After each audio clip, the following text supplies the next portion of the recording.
सन्यासी को क्या मतलब है कि किसने संविधान बनाया, किसने नहीं बनाया? यही भ्रांति आम जनता में भी हो गई है। अब जो असत्य की स्थापना हो रही है, उस असत्य को सत्य क्या है यह जनता को बताना चाहिए। कहीं आपकी जो मुहिम है ये अंबेडकर का कद छोटा करने की कोई साजिश तो नहीं है? सब लोग जानते हैं कि संविधान का 80% हिस्सा 1935 इंडिया एक्ट है। इन दिनों तो सरकार जो है वो इतिहास का पुनर्लेखन ही कर रही है। अंबेडकर और बड़े हो जाए इससे हमको कोई वो नहीं है, इतराज नहीं है, लेकिन BN राव को रौंद दिया गया इससे हमको बहुत एतराज है। उम्मीद है कि सरकार इस दिशा में कुछ सोचेगी। सरकार सोचे या ना सोचे, जन दबाव के आगे सरकार झुकेगी।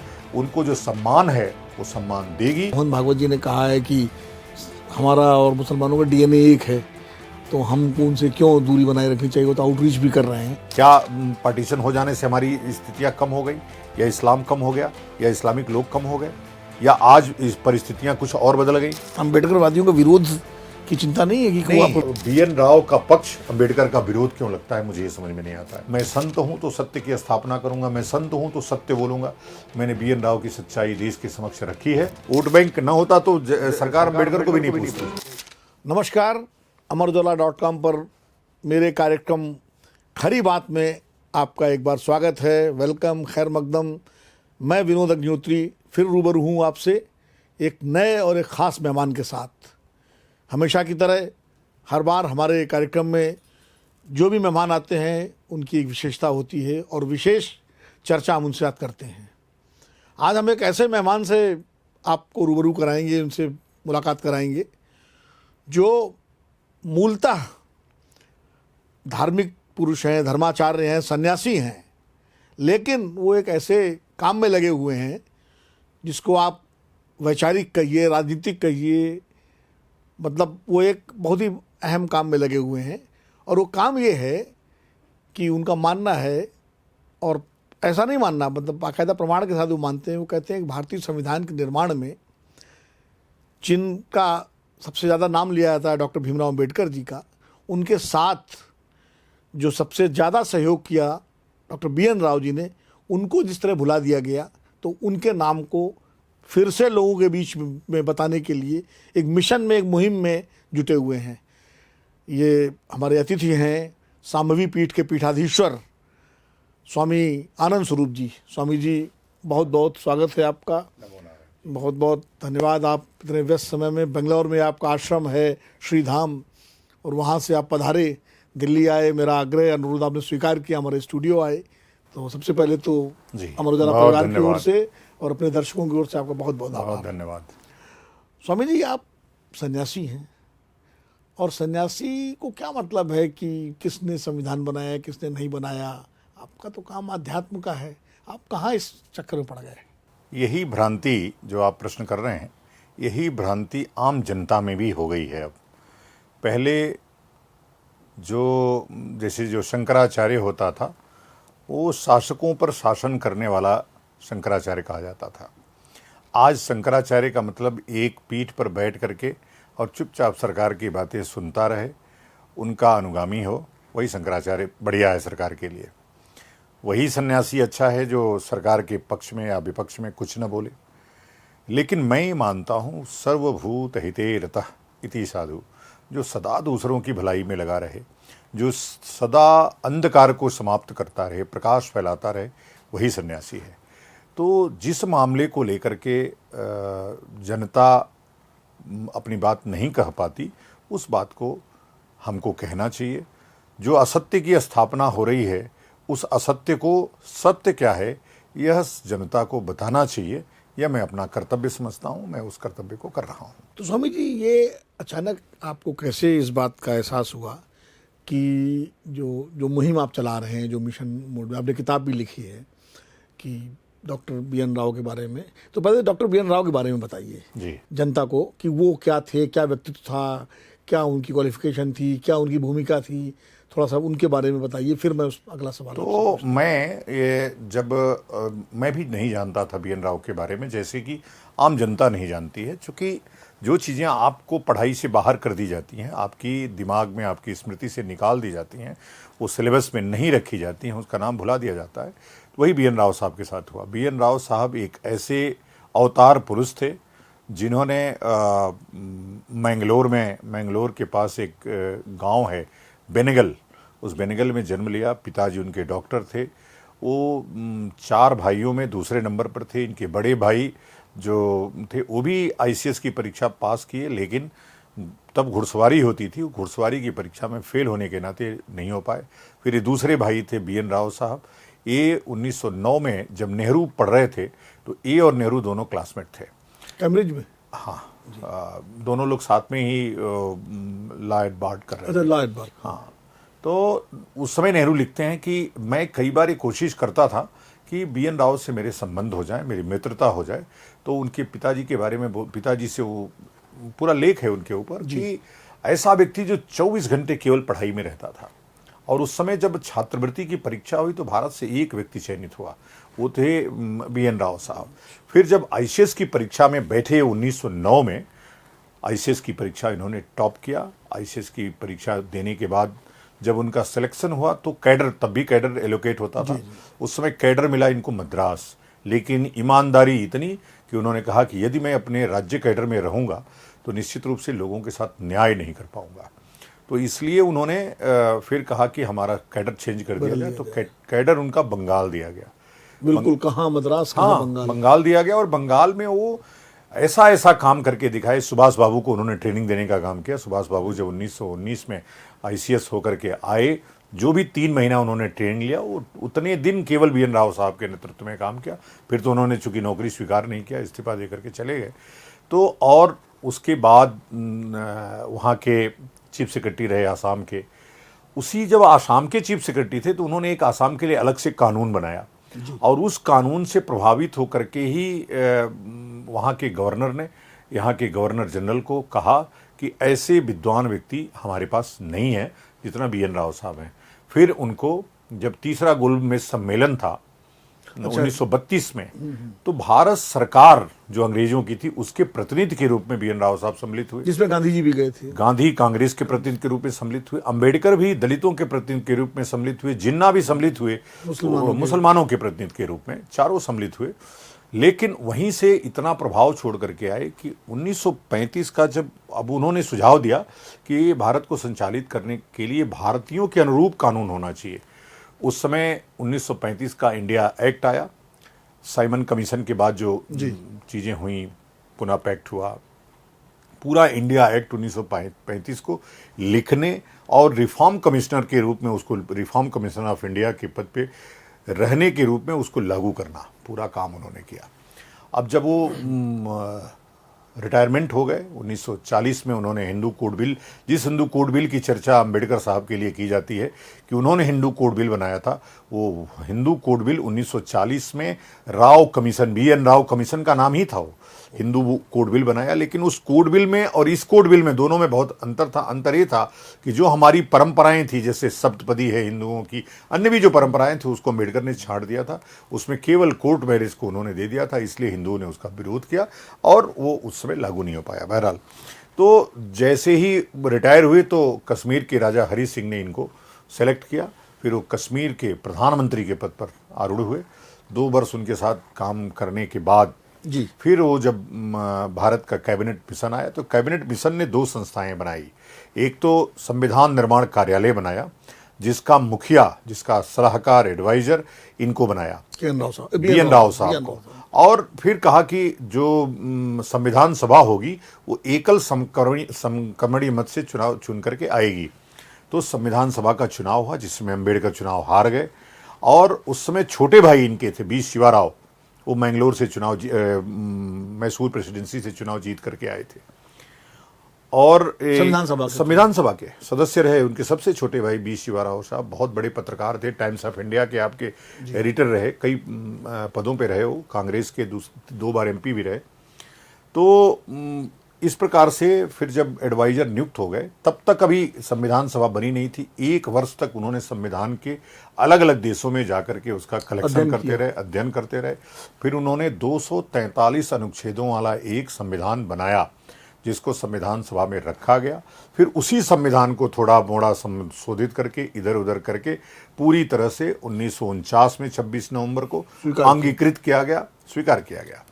तो ये थे BN राव साहब, जिन्होंने संविधान की व्याख्या है, संविधान का निर्माण है 1935 से लेकर के 1950 तक का जो सफर है, वो पूरा अकेले दम पर उन्होंने संविधान बनाया और संविधान सभा ने उसको अंगीकृत किया, अप्रूव किया लंबी बहस के बाद। तो उनका जो नाम था वो क्यों नेपथ्य में डाल दिया गया, क्यों हटा दिया गया, क्यों नहीं लिया गया, ये समझ से परे है। लेकिन 2021 का जो संविधान का 75वां संविधान दिवस का होता, राष्ट्रपति ने भी उस पर बहुत लंबी बहस की कि संविधान निर्माण में सबसे बड़ा योगदान BN राव साहब का था। लेकिन हमको आश्चर्य हुआ कि हम जब इस विषय को उठाए, उसके बाद अभी 15 अगस्त जब आया तो BN राव साहब का नाम नरेंद्र मोदी साहब भूल गए। मुझे नहीं समझ में आया कि क्यों भूल गए, जानबूझ के भूल गए। इसलिए जब उन्होंने नाम लिए, अंबेडकर का नाम लिया, नेहरू जी का लिया, राजेंद्र प्रसाद का लिया, सरदार पटेल का लिया, लेकिन जिसका जिसका उन्होंने लिया, उन सबने लिखित रूप से संविधान निर्माण का श्रेय केवल BN राव साहब को दिया है। अंबेडकर ने स्वयं अपने किताब में लिखा है कि इस संविधान सभा का, संविधान निर्माण का असली श्रेय किसी को जाता है तो BN राव साहब को जाता है। ये लिखा अंबेडकर लिखा है उन्होंने, तो अपने लिए लिखा, आई वॉज ए हैक, मैं तो बधुआ मजदूर था, मुझसे जो भी कहा गया मैंने वो चीज़ बोला, लिखने का कहीं जिक्र भी नहीं किया उन्होंने। तो मैं अंबेडकर साहब की आलोचना नहीं करता हूं, क्योंकि उन्होंने अपने वर्ग के लिए जितना किया उतना न कोई भूतो न भविष्यति नहीं कर सकता। अपनी बिरादरी के लिए जितना किया उतना कोई कर नहीं सकता है, बहुत किया उन्होंने। आज जो कुछ भी उन लोगों के लिए प्राप्त है केवल उन्हीं की देन है। लेकिन एक व्यक्ति जिसने इतने संघर्ष के बाद अविवाहित रह करके, नरेंद्र मोदी साहब अविवाहित हैं, कितना नाम है, लेकिन अविवाहित रह करके इस देश की सेवा किया निःशुल्क रूप से। जब संविधान सभा के प्रत्येक व्यक्ति 45 रुपये प्रति का मानदेय ले रहे थे, तब संविधान निर्माण का काम इन्होंने कहा कि हम निःशुल्क करेंगे, लिखित दिया, ताकि संविधान का आरोप मेरे ऊपर ना आए। इसलिए उन्होंने निःशुल्क संविधान लिखा। इस देश ने उनको कई बार जब जब जरूरत पड़ी तब तब इस देश का नेतृत्व किया उन्होंने। UN में प्रथम प्रतिनिधि के रूप में गए। अंतर्राष्ट्रीय जज बनने की जब बात आई तो वही एकमात्र व्यक्ति थे जिनको जज बनाया जा सकता था। अंतर्राष्ट्रीय जज रहते ही वो कैंसर से पीड़ित हुए और मर गए। नहीं तो क्यों भुला दिया गया BN राव साहब को, ये अपने आप में एक प्रश्न है। हाँ, बड़ा प्रश्न है, क्योंकि जितना सारा आपने बताया, और जो आपने बताया तो तथ्यों पर आधारित भी है, और आपने भी अध्ययन किया उनका। मतलब मेरे जैसे, मुझे 40 वर्ष से ज़्यादा हो गए पत्रकारिता में, बहुत पढ़ाई लिखाई करने का मौका मिला आप सब लोगों के संसर्ग में। मुझे भी इतनी जानकारी नहीं थी BN राव साहब के बारे में। वो तो उस दिन जब आपसे चर्चा हुई और आपने जिक्र किया तो मैंने सोचा कि इस विषय पे आपसे बात करनी चाहिए और ये कार्यक्रम में जाए ताकि लोगों तक पहुँचे। हमारा कोई किसी की लाइन छोटी करने का उद्देश्य नहीं है, मेरा भी नहीं है। हमारा उद्देश्य ये है कि जिनका जिनका योगदान रहा है इस महान कार्य में, और जिनका जितना ज़्यादा रहा है उनका स्मरण किया जाना चाहिए, उनको उसका श्रेय दिया जाना चाहिए। तो निश्चित रूप से BN राव साहब का आपने बताया, लेकिन ये बात जरूर है कि ये नहीं समझ में आता कि BN राव साहब को क्यों भुला दिया गया। तो आपने जो आपने किताब लिखी है, इसके अलावा आप इस काम को आगे बढ़ाने के लिए और क्या कर रहे हैं? देखिए, मैं तो एक उनकी गोष्ठियाँ कर रहा हूँ जगह जगह, और उन गोष्ठियों में लोगों को बता रहा हूँ, किताब का वितरण कर रहा हूँ, सरकार पे दबाव बनाने का काम कर रहा हूँ, पत्र व्यवहार कर रहा हूँ। और ऐसा नहीं कि सरकार इससे अनभिज्ञ है। आज भी सारी लाइब्रेरियों में, तथ्यों में, भाई आपने उनका नाम काट दिया, लेकिन संविधान के एक एक अनुच्छेद में आज भी BN राव साहब जीवित हैं। और उस सत्य को कोई अस्वीकार नहीं कर सकता, जिसको पटेल ने लिखा, जिसको राजेंद्र बाबू ने लिखा कि हम सब तो स्वतंत्रता संग्राम सेनानी थे, हमको तो कानून के बारे में कुछ पता ही नहीं था। अगर BN राव साहब न होते तो अगले 25 वर्षों तक संविधान निर्माण संभव ही नहीं था। उन्होंने कभी अंबेडकर जी का नाम नहीं लिया, नेहरू ने कभी अंबेडकर को श्रेय नहीं दिया, पटेल ने कभी अंबेडकर को श्रेय नहीं दिया। यहाँ तक कि मैंने कोई भी व्यक्ति संविधान सभा में, अब जब संविधान सभा का फाइनल डिबेट हो रहा था, जो प्रारूप समिति का अध्यक्ष था उसका नाम न लिया जाए तो संभव नहीं था। वो तो लेना ही था। लेकिन सबने एक स्वर से कहा, अंबेडकर ने भी ये बात कहा कि हमको बिल्कुल श्रेय नहीं देना चाहिए, श्रेय किसी व्यक्ति को है तो वो है BN राव साहब। इसलिए कि संविधान में दुनिया के सबसे बड़े जानकार वही थे, उनसे बड़ा कोई जानकार नहीं था। भारत में तो बिल्कुल ही नहीं था। जिस तरह उन्होंने दुनिया के तमाम श्रेष्ठ संविधानों का समावेश किया है, समावेश किया, अध्ययन किया, उसमें संघात्मक व्यवस्था भी है, उसमें सारा विभाजन भी है, फंडामेंटल राइट्स है, विधायिका का सारी मौलिक अधिकार, निर्देशक तत्व, सारी चीजें। सबसे बड़ी बात ये कि 1937 में जब यह देश प्रिवी काउंसिल जाता था, जब कोई हाई कोर्ट से निर्णय उनके खिलाफ होता था, पब्लिक के खिलाफ, तो प्रिवी काउंसिल लंदन जाना पड़ता था। उन्होंने 1937 में सोचा, जब रिफॉर्म कमिश्नर थे, कि यहाँ एक फेडरल कोर्ट होनी चाहिए जो यहाँ के हाई कोर्टों का निर्णय यहीं सोचे सुने। तो 1937 में, जिसको आप सुप्रीम कोर्ट आज कह रहे हैं, हाँ, उसकी स्थापना बीएन राव ने किया। मतलब सुप्रीम कोर्ट की न्यू जो है उन्होंने रखी, इसलिए कि जस्टिस थे ना, जस्टिस थे, chief justice of West Bengal थे। तो जस्टिस होते हुए वो समझ रहे थे कि जो प्रिवी काउंसिल जाएगा, जिसके पास पैसा नहीं है, कैसे जाएगा। तो उन्होंने यहाँ फेडरल कोर्ट बनाया, और फेडरल कोर्ट के बाद वही हो गया। लेकिन आज सुप्रीम कोर्ट, अभी भी आप सोचिए, भुलाया कोर्टों ने नहीं है उनको। आज भी सुप्रीम कोर्ट हर वर्ष बीएन राव स्मृति व्याख्यानमाला चलाता है। अच्छा। आज भी जो भोपाल वाला ट्रेनिंग सेंटर है जजों का, वो आज भी उनकी व्याख्यानमाला हर वर्ष चलाता है। उसमें चीफ जस्टिस ऑफ इंडिया जाते हैं, सारे जजेज उनके बारे में चर्चा करते हैं, उनके जो न्याय के पक्ष थे उनके बारे में चर्चा होती है, और लगातार हो रही है। राम बहादुर राय साहब ने उनके ऊपर किताब लिखी, तमाम लोगों ने किताब लिखा, अच्छी किताबें लिखी गई हैं उनके ऊपर। और बीजी वर्गीज ने किताब लिखा, अरुण शौरी ने किताब लिखा, और बहुत सारे लोगों ने। आपकी जो किताब है मैंने पढ़ी है, वो तो काफी सरल भाषा में, बहुत जी, मैंने कोशिश किया है कि आम जनता उसको पढ़ सके, छोटी छोटी बिंदुओं को कैसे उन्होंने चुना और कैसे संविधान का निर्माण हुआ।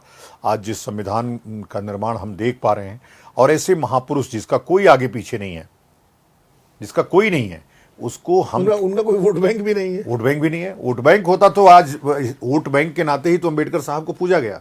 वोट बैंक न होता तो सरकार अंबेडकर को भी नहीं पूछती।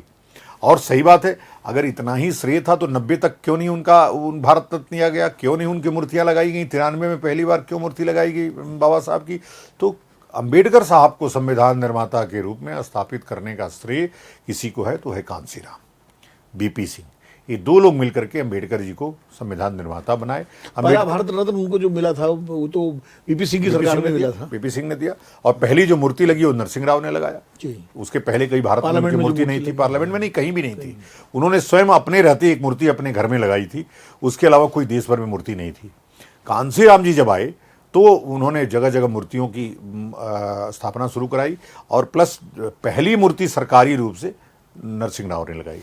तो कहीं आपकी जो मुहिम है, ये अंबेडकर का कद छोटा करने की कोई साजिश तो नहीं है? साजिश तब तो मैं नहीं कहूंगा, योजना तो नहीं है। मैं चाह करके भी अंबेडकर का कद क्यों छोटा करूंगा? जिस प्रकार से सुनियोजित तरीके से एक वोट बैंक के लिए हमको अंबेडकर और बड़े हो जाए, इससे हमको कोई नहीं है, इतराज नहीं है। लेकिन बीएन राव को रौंद दिया गया, इससे हमको बहुत एतराज है। उनको समाप्त कर दिया गया, कोई मूर्ति नहीं लगाई गई, कोई चित्र नहीं लगाए गए, सेंट्रल हॉल में आज तक चित्र नहीं लगा। इन बातों को लेकर के उनको भारत रत्न नहीं दिया गया। उनके घर में 10-10 पद्म भूषण मिला, उनके सारे भाइयों को मिला, चारों को, उन भाइयों की पत्नियों को मिला, उनकी बेटियों को मिला। सबने एक से एक, चूंकि वो ब्रीड ऐसी है, मैं जिस बात को बार बार कहता हूं, ब्रीड की चर्चा जिसकी करता हूं, हमारे ऋषियों ने जिसको चतुर्वर्णी व्यवस्था कहा, वो ब्रीड ही ऐसी थी। पूरा घर ही इंटेलेक्चुअल था। तो वो जो इंटेलेक्ट था वो भुला दिया गया। अब धीरे धीरे करके वो निकल के आ रहा है। आपने इस विषय में सरकार में बात की, जबकि आपने खुद ही बताया कि सरकार में पता है 21 दिसंबर को, 21 उसमें नवंबर को, 26 नवंबर को जब 2021 में कार्यक्रम हुआ संविधान दिवस में, तो मोदी जी ने खुद जिक्र किया था इसका। हाँ। तो सरकार तो अब तो मतलब उसको तो इस पर ध्यान देना देखिए, सरकार, हमको लगता है कि चूंकि मेरे मुहिम से भी हो सकता है उसको डर हो गया हो कि कहीं मेरे मुहिम के नाते बीएन राव को ना जाना जाए, और इससे, जैसे आपने प्रश्न संदेह व्यक्त किया, हो सकता है सरकार को भी ये संदेह हो कि दलित ये न सोचे कि बीएन राव को बढ़ा देने से कि कहीं अंबेडकर का कद छोटा ना हो जाए। देखिए, कोई छोटा और कोई किसी को बड़ा नहीं कर सकता है, लेकिन आप इतिहास को झुठला नहीं सकते, प्रमाण को कहीं कभी झुठला नहीं सकते। इन दिनों तो सरकार जो है वो इतिहास का पुनर्लेखन ही कर रही है। किताबों में भी इतिहास बदला जा रहा है या नए तरीके से बताया जा रहा है। अभी भारत विभाजन को लेकर के भी एनसीईआरटी ने मॉड्यूल पेश किया है, तो ये भी इतिहास का हिस्सा है। तो इसको सरकार क्यों नहीं कर रही? करना चाहिए सरकार को। सरकार ने, और सरकार तो भाई राजेंद्र बाबू ने फॉरवर्ड लिखा इसके लिए, उनके लिए, बीएन राव के लिए अलग से। उनकी चिट्ठियां जो आज भी लाइब्रेरी में पड़ी हुई हैं, आप पढ़ेंगे तो उनका कद महसूस होगा। जब जिन्ना 1946 के आम अंतरिम चुनाव में सरकार में सम्मिलित होने के लिए तैयार नहीं हो रहे थे संविधान सभा के, तो बीएन राव व्यक्ति थे जिन्होंने उनको तैयार किया। और बीएन राव कभी पार्टीशन के पक्ष में नहीं थे, पार्टीशन के पक्ष में तो पूरा भारत ही नहीं था, लेकिन परिस्थितियां ऐसी क्रिएट की गई अंग्रेजों द्वारा कि, और जो परिस्थितियां तब क्रिएट की गई वो परिस्थितियां आज भी बनी हुई हैं। क्या पार्टीशन हो जाने से हमारी स्थितियां कम हो गई, या इस्लाम कम हो गया, या इस्लामिक लोग कम हो गए, या आज इस परिस्थितियां कुछ और बदल गई? नहीं, तो पार्टीशन होने से तो एक समस्या और पैदा हो गई, जिसमें आतंकवाद की समस्या हम झेल रहे हैं। विभाजन के बाद फिर देश विभाजित नहीं होता तो ये समस्या थोड़ी होती। और फिर विभाजन की एक कगार पे खड़े हैं हम। जब जब संख्या इस्लाम की बढ़ेगी तब तब उस देश को खतरा उत्पन्न होगा। आज जितने देशों में इस्लाम बढ़ रहा है, आप देखिए पूरा यूरोपियन कंट्रीज आज रो रहे हैं सब। अब उनको लग रहा है कि बैन लगाना चाहिए। कई देशों ने बैन लगा दिया इस्लाम पर, कई देशों ने समाप्त कर दिया, लेकिन भारत आज उसका दंश झेल रहा है। और मैं तो भारत के मुसलमानों सबसे कहता हूं कि आप तो कभी मुसलमान थे नहीं, और आज भी उनको जो शेख हैं वो नहीं मानते, वो इनको मुसलमान मानते ही नहीं, इनको इनके साथ कोई व्यवहार नहीं रखते हैं। तो जब वो मानते ही नहीं, पूरी दुनिया के इस मुसलमान आपको मुसलमान नहीं मानता, तो आप अपना धर्म में स्वीकार कर लो, वापस आ जाओ। मैं कितनी बार कह रहा हूं, मैं तो मुहिम चला रहा हूं, लेकिन क्या है कि अब वो एक बार बिगड़ जाने के बाद फिर बनना बड़ा आसान नहीं होता। फिर भी एक पूरा देश विश्वव्यापी मुहिम चल रही है एक्स मुस्लिम बनने का, सबको लग रहा है। नहीं, लेकिन विषयांतर हो जाएगा, वरना तो मोहन भागवत जी ने कहा है कि हमारा और मुसलमानों का डीएनए एक है, तो हमको उनसे क्यों दूरी बनाए रखनी चाहिए। वो तो आउटरीच भी कर रहे हैं, लेकिन चूंकि उस विषय पे हम चर्चा नहीं कर रहे हैं, हम तो बात बीएन राव साहब पे कर रहे हैं। तो आपने सरकार, आपको लगता है कि आपको ये लगता है, उम्मीद है कि सरकार इस दिशा में कुछ सोचेगी? देखिए, सरकार सोचे या ना सोचे, जन दबाव, जनता का दबाव इतना बढ़ रहा है। अब मैं छोटी सी चीज़ बीएन राव के ऊपर कुछ लिखता हूं तो वो जनता हाथों हाथ ले लेती है। तो मैं देख रहा हूं कि जनता का इंटरेस्ट, अब चूंकि मैं तथ्यात्मक बात लिखता हूं, आज गूगल का जमाना है, और उसका कौन है आजकल, AI का जमाना है, वो सब खोज लेते हैं। हाँ, अगर आपको गलत बात लिखेंगे तो तुरंत उसका स्क्रीनशॉट आ जाएगा। तो आज तक कोई हमारा काउंटर नहीं कर पाया। जिन बातों को हम कह रहे हैं उसका कोई काउंटर नहीं कर पाया। हमने जो भी अंबेडकर जी के बारे में बोला, जो भी बीएन राव के बारे में बोला, जिसके बारे में बोला, कोई काउंटर नहीं है। क्योंकि मैं संत हूं तो सत्य की स्थापना करनी है मुझे। जो असत्य स्थापित है उसको समाप्त करना, उस अंधकार को समाप्त करना है। तो कोई उसका विरोध नहीं कर पा रहा है, तो जन दबाव के आगे सरकारों को झुकना पड़ता है। जन दबाव एक दिन आएगा। अब हर घर में उनके चित्र लगाए जा रहे हैं। मुझे उम्मीद है कि सरकार भी उनका चित्र लगाएगी। हर न्यायालयों में, हर भारत के सुप्रीम कोर्ट में, सेंट्रल हॉल में उनका चित्र लगेगा और उनको भारत रत्न मरणोपरांत दिया जाएगा। तो आपकी मुहिम चल रही है, तो आप ये बताइए मुझे कि जैसे आपने सरकार से, आपने कहा कि आपने बात रख दी है, सरकार अपने सोचे, सरकार के अलावा जो समाज के तमाम विभिन्न संस्थाएं हैं, वर्ग हैं, प्रभावशाली लोग हैं, उनके साथ कोई इस तरह का संपर्क, आप संवाद कर रहे हैं कि वो अपने स्तर पर इस चीज़ को आगे बढ़ाएं, कुछ ऐसा? ये हमारी मुलाकात कई बार कई जस्टिसों से हो चुकी जी। भारत सरकार के गृह मंत्रालय को हमने गृह मंत्री को पत्र लिखा, प्रधानमंत्री को पत्र लिखा, और कई जो अंदर खाने लोग हैं, अब मैं ऑफ द रिकॉर्ड बोलूँगा तो उनको लगेगा कि हमारी बातें डिस्क्लोज की गई। अंदर खाने कई लोग हमको बहुत हेल्प कर रहे हैं। जो आज तथ्य हम प्रस्तुत कर रहे हैं वो रिकॉर्ड सहित प्रस्तुत कर रहे हैं, तो कहीं ना कहीं से बैकिंग हो रही होगी, कहीं ना कहीं से रिकॉर्ड हमको उपलब्ध कराए जा रहे होंगे, तभी तो दे रहा हूँ। मैं तो खुद ही 4 महीने पहले जाना हूँ, मई के पहले खुद ही मैं नहीं जानता था। तो जब मैं जाना हूँ तो मैं रिसर्च करते करते घुस रहा हूँ, और उसमें सरकार भी मदद कर रही है, जो इंटेलेक्चुअल्स हैं उसके वो भी मदद कर रहे हैं। और जो देखिए, सत्य के साथ हर आदमी खड़ा हो जाता है। बहुत सत्य परेशान होता है, पराजित नहीं। तो ये सत्य है कि संविधान के निर्माता अकेले बीएन राव हैं। संविधान को अंगीकृत करने वाला 299 सदस्यीय संविधान सभा है, लेकिन उसमें उनका, सब लोग बोलते हैं इस बात को, एक पटेल ने कई जगह जगह लिखा है बीएन राव के बारे में। नहीं, लेकिन आपको अम्बेडकरवादियों का विरोध की चिंता नहीं है कि आपको विरोध क्या है, अम्बेडकरवादी या विरोध इस तरह सोशल मीडिया वगैरह पे आपका शुरू हो गया होगा? नहीं, वो तो रोज हमको जान से मारने की धमकी देते हैं, डेली जान से हमको। इतना विरोध तो इस्लामिक लोगों ने हमारा नहीं किया होगा जब हम इस्लाम का खिलाफ विरोध करते थे, लेकिन उनको बीएन राव का पक्ष, अम्बेडकर का विरोध क्यों लगता है, मुझे ये समझ में नहीं आता है। हमने कभी अम्बेडकर को ये नहीं कहा कि वो लीडर नहीं थे। हमने हमेशा कहा कि वो महारों के नेता थे। हमेशा से कहते आए हैं कि दलितों के नेता थे, वो दलितों को उन्होंने आगे बढ़ाया। लेकिन जो चीज़ें उनके बारे में सच है वो भी हम लोगों को बता रहे हैं। कई बातें उनकी ऐसी थी जो दबी हुई थी, जिसके बारे में वो जानते नहीं थे, जिसके बारे में लोग नहीं जानते, तो वो भी हम बता रहे हैं लोगों को। लेकिन हमारे बताने का तरीका दूसरा है, उनके समझने का तरीका दूसरा है। अब हम बीएन राव की तारीफ कर दें तो इसमें वो अम्बेडकर की आलोचना समझे, उनका दर्द है, मैं तो उसको रोक नहीं सकता। लेकिन बीएन राव की सच्चाई हर व्यक्ति जानना चाहिए, अंबेडकर की भी सच्चाई हर व्यक्ति जानना चाहिए, जिनका जिनका जैसा योगदान है सब जानना चाहिए। मैंने कई जगह बातें भी अंबेडकर की भी बताई हैं, जो उनकी अच्छाइयाँ वो भी बताई हैं, जो उनकी बुराइयाँ वो भी बताई हैं। तो जब हम समीक्षा करते हैं, जब हम इतिहास लेखन करते हैं, तो केवल प्रशंसा, अब कोई चारण तो मैं हूँ नहीं कि मैं केवल अंबेडकर का वाह वाह बहुपरा गाऊंगा, तो ये हो भी नहीं सकता।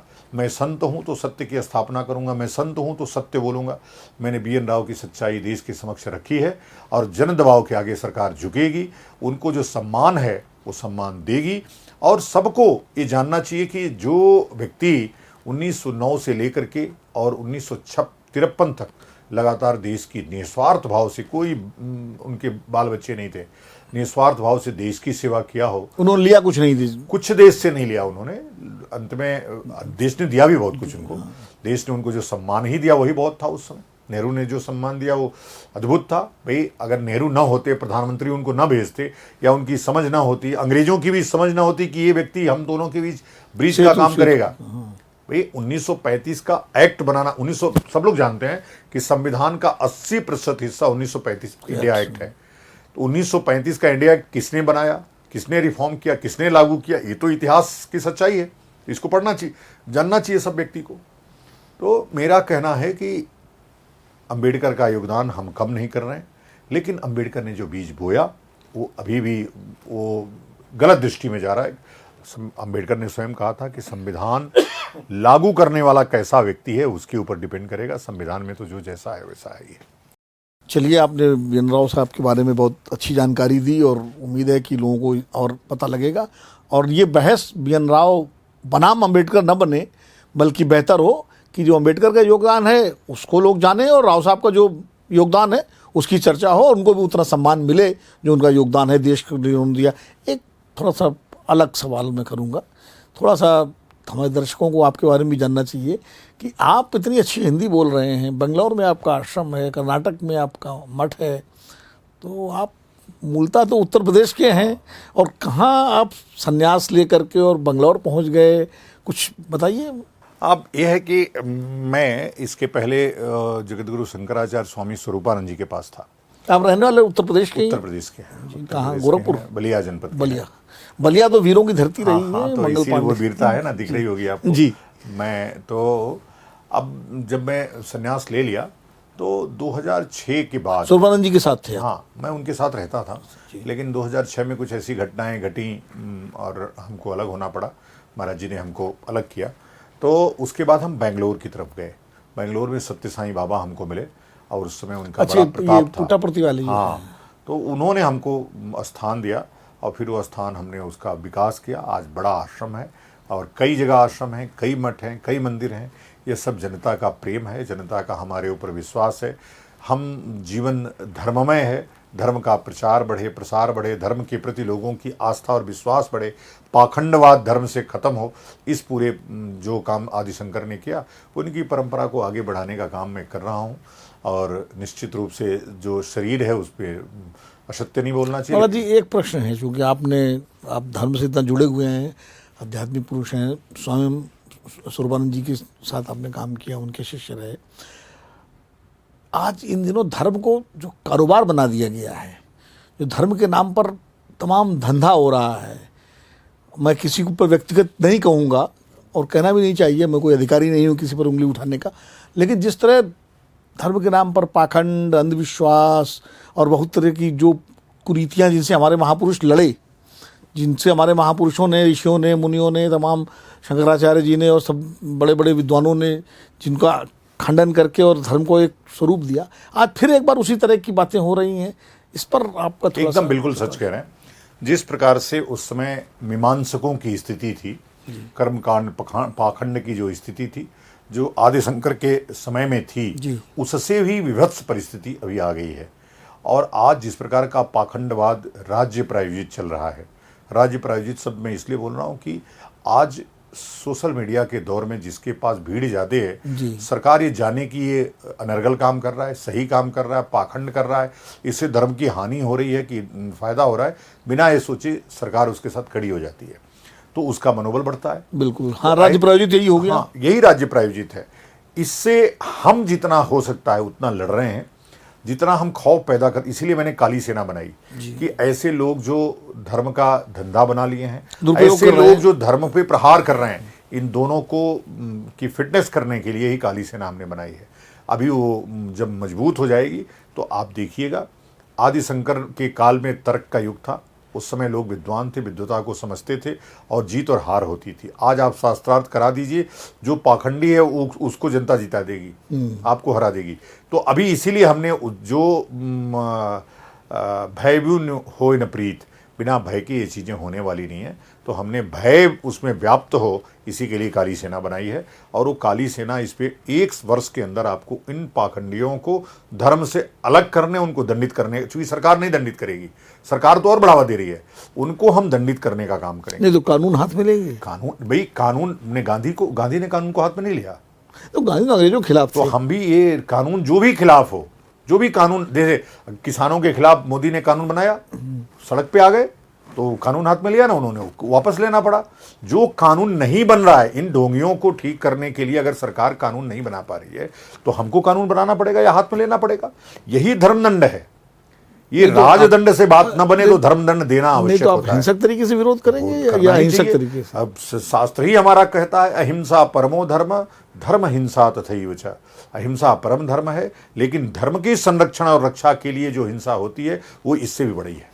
इससे तो देश में अराजकता फैल जाएगी। ये आप सोचते हैं, दुष्टम बधम पुण्यम, शास्त्र जिस बात को कहता है, जो दुष्ट है, जो धर्म का द्रोह कर रहा है। अब राम के बारे में सोचिए, लक्ष्मण को संजीवनी, लक्ष्मण को जब वो लगी बाण लगा, तो उसके बाद उन्होंने, वो चाहते तो चमत्कार से ठीक कर सकते थे, लेकिन उन्होंने हनुमान को आदेश दिया कि जाकर के संजीवनी ले आओ, सुसेन वैद्य को लाओ, रावण का वैद्य बुलाया गया, डॉक्टर बुलाए जा सकते थे। उन्होंने पूरी प्रक्रिया का, जो मानवीय प्रक्रिया होती है, उसका पालन किया। वो तो सीता का पता लगाने के लिए भी वही आप हवा में हाथ हिला करके ठीक कर दे रहे हैं मरीज को, आपने गदा भांज करके लोगों से पूछ रहे हैं कि बताओ क्या हो रहा है इसको। तो ये जो पाखंड फैल रहा है, ये पाखंड रुकेगा, आप चिंता मत करिए, चाहे वो कितना बड़ा पाखंडी होगा, उसको छोड़ने वाले नहीं है। धर्म की रक्षा अभी कई तरफ हमारा वो ना जाए, इसीलिए काली सेना धीरे धीरे मजबूत हो रही है। ये BN राव का जो मार्ग है, यही मार्ग उस धर्म की भी रक्षा करेगा, क्योंकि उन्होंने पाखंड पे सर्वाधिक बड़ा प्रहार करके ही हिंदू कोड बिल बनाया, उसमें जो पाखंड था उसको समाप्त किया। हाँ। तो हम उस BN राव को आदर्श मान करके काली सेना की मजबूती के साथ इस धर्मद्रोहियों को ठीक करने का काम करेंगे। कानून हाथ में लेना ना, देखो कानून कई ऐसे हैं जिसको तोड़ने की आवश्यकता है, कई ऐसे हैं जो आतंकवाद को बढ़ावा दे रहे हैं, ऐसी चीजों को बढ़ावा दे रहे हैं, और कानून कोई भगवान का दिया हुआ वरदान नहीं है। अगर वो ये होता तो आज 500 संशोधन थोड़े होते। नहीं तो सरकार, तो प्रधानमंत्री जी तो कह ही रहे हैं, बहुत सारे कानून खत्म कर रहे हैं जो अनावश्यक हैं और जिनसे जो है, तो इस दिशा में काफ़ी सरकार काम कर ही रही है। मोदी जी ने इस दिशा में आने के बाद काम किया है। स्वामी जी, आप आए और आपने हमें समय दिया और एक अच्छे विषय पर हमने आपसे चर्चा की। उम्मीद है कि आपका संदेश पहुंचेगा और लोग BN राव साहब के बारे में भी जानेंगे। और मेरा तो यही मानना है कि पाखंड से लड़िए, लेकिन हिंसा मत अपनाइए, ये मेरी राय है। अहिंसक तरीके से उसका प्रतिकार कीजिए, प्रतिवाद कीजिए और लोगों को तैयार कीजिए कि लोग स्वतः, जैसे गांधी जी ने कहा कि स्वदेशी, तो लोगों ने विदेशी वस्त्र जला दिए, उस तरह से प्रेरणा हो, लोग पाखंड से स्वयं को दूर करें, जैसे हमारे ऋषि मुनियों ने किया, हमारे भक्ति आंदोलन के तमाम कवियों ने किया और संतों ने किया। सच है, लेकिन क्या है ना, परिस्थितियां दूसरी थी। अभी पाकिस्तान पे हमला क्यों भारत को करना पड़ा? बातों से बात बन सकती थी। जब बात किसी से ना बने तभी हिंसा से शांति आती है, तभी हिंसा हाथ में लेना पड़ता है। चलिए, वो आपका अपना अपनी विचार है, लेकिन मेरा मानना है कि समाज में हिंसा का स्थान नहीं होना चाहिए और बेहतर हो हम प्रयास करें सरकार से, पाखंड के विरोध में कानून बनाए सरकार, और जो पाखंड, अंधविश्वास, कुरीतियां हैं उनसे समाज के भीतर से लोग लड़ने के लिए खड़े हों, ये प्रयास होना चाहिए। और जो हमेशा हमारे संत महात्माओं ने किया है, यही कानून बना दे कि कोई भी धर्म का जो निर्णय है वो धार्मिक संस्थाएं करेंगी, शंकराचार्य करेंगे, उसी दिन ये सब ठीक हो जाएंगे। सरकार जब भी रहेगी। स्वामी जी, अब तो एक चीज, चलिए चलते चलते एक बात और, शंकराचार्य तो, आदि शंकर ने तो 4 पीठ बनाए थे। हाँ। सच है। श्रृंगेरी, हाँ। पुरी, द्वारिका और ज्योतिर्मठ। लेकिन आजकल तो इतने शंकराचार्य हो गए, ये 4 तो हैं, लेकिन जिसको देखो वही शंकराचार्य। ये भी इसमें भी तो ये रोक भी लगनी राज्य चाहिए। प्रायोजित है। हाँ। ये भी राज्य प्रायोजित है। देश की आजादी के पहले एक भी आपको फर्जी शंकराचार्य नहीं दिखेंगे। आज सुविधानुसार सभी धार्मिक संगठनों के, सभी राजनीतिक संगठनों के एक शंकराचार्य हैं, सबके। तो ये राज्य प्रायोजित है और पॉलिटिकल ओरिएंटेड है। जब तक, यही कह रहा हूं मैं कि एक कड़ा कानून बनना चाहिए कि कोई 4 ही शंकराचार्य रहेगा, 7 ही रामानुजाचार्य रहेगा, 5 ही माधवाचार्य रहेगा। जितनी भी हमारी संस्थाएं हैं, उन धार्मिक संस्थाओं को अधिकार देना चाहिए, कानूनी अधिकार देना और जो चाहिए, उनका मौलिक स्वरूप है वो बना रहना चाहिए। और नहीं, कानूनी अधिकार देना चाहिए। वो न्यायपीठें हैं, शंकराचार्य ने न्यायपीठें बनाई कि धर्म के मामले में न्याय करने का अधिकार इन शंकराचार्यों को रहेगा। सरकार इतना ही कर दे कि उनको अधिकार दे दे, धर्म की व्याख्या भी वही करें, व्याख्या करे, धर्मदंड दे। जब तक दंड नहीं होगा कोई मानने वाला नहीं है। जिस दिन धर्मदंड धर्माचार्यों के हाथ में आ जाएगा, और दोष यहां निश्चित रूप से धर्म तो तभी बचेगा जो धर्म उनके हाथ में। अभी धर्म पूरी तरह सरकार के हाथ में है, और सरकार कहती है कि सरकार का कोई धर्म नहीं होना चाहिए। सरकार का तो कोई धर्म है नहीं, सरकार तो भी धर्म हाथ में क्यों लिए हुए? हाँ, क्यों लेके घूम रही है? वो दे दे। तो जो 25 से 28 अनुच्छेद है, उन अनुच्छेदों को कंपाइल कर दो, मिला दो। अब तो पाकिस्तान भी नहीं है कि जरूरत है दूसरे चीज की। वो तो जो फंडामेंटल राइट का, जो ये धार्मिक स्वतंत्रता का अधिकार है, ये मई 1947 में बन गया था। तो और पास भी हो गया था। मई 1947 के बाद जुलाई में, अगस्त में आकर के देश आजाद हुआ। देश अब बंटवारा हो गया, तो मुस्लिम चला गया उधर, एक बन गया इस्लामिक रिपब्लिक ऑफ पाकिस्तान। तो इसको मर्ज करके इसको भी हिंदू रिपब्लिक ऑफ हिंदुस्तान बनाना चाहिए था। बनता वही, लेकिन वो वही रह गया, अलग एक देश और बन गया। तो यह संस्थाओं को मजबूत जब तक नहीं करेंगे, जब तक उसको कानूनी अमली जामा नहीं पहनाएंगे, तब तक धर्म को बचाना कठिन है। क्योंकि अब देश बहुत बदल गया है। सोशल मीडिया के युग में और लोग आक्रांता के जैसे हो गए हैं। रोज भगवान को गाली दे रहे हैं लोग। इस्लाम को गाली क्यों नहीं? आप कह रहे थे हिंसा की जरूरत नहीं है। इस्लाम को गाली देने की हिम्मत क्यों नहीं पड़ती? पता है कि अगली बार सर तन से जुदा हो जाएगा। तो ये खौफ भी होना ही चाहिए निश्चित रूप से। नहीं, लेकिन चलिए, आपके साथ बड़ी मजेदार चर्चा हुई। आपके कई विचार बड़े जबरदस्त, मतलब मैं क्या कहूँ, आक्रामक हैं या उग्र भी हो सकते हैं। लेकिन थोड़ा सा मेरा अनुरोध है कि निश्चित संत और शांत दोनों जो है एक दूसरे के पर्याय हैं। तो मुझे लगता है कि आप तो खैर उसका पालन करते हैं। मैं तो आपको कोई किसी तरह का निर्देश नहीं दे सकता, अनुरोध ही कर सकता हूँ, आग्रह कर सकता हूँ। और उम्मीद है कि आप रचनात्मक रूप से जो भी काम कर रहे हैं, आपकी जो संस्थाएं जो काम कर रही हैं, जो शिक्षण संस्थाएं आप चला रहे हैं, उनसे लोगों का बड़ा लाभ हो रहा है। और सबसे एक बार फिर मैं आपका आभार व्यक्त करूंगा, अपने अमर उजाला समूह की तरफ से, अपने कार्यक्रम की तरफ से, अपने दर्शकों की तरफ से, और इस उम्मीद के साथ कि फिर कभी किसी मुद्दे पर आपसे चर्चा करने की जरूरत होगी तो फिर आप हमें अनुग्रहित करेंगे इसी तरह। नमस्कार स्वामी। नमस्कार।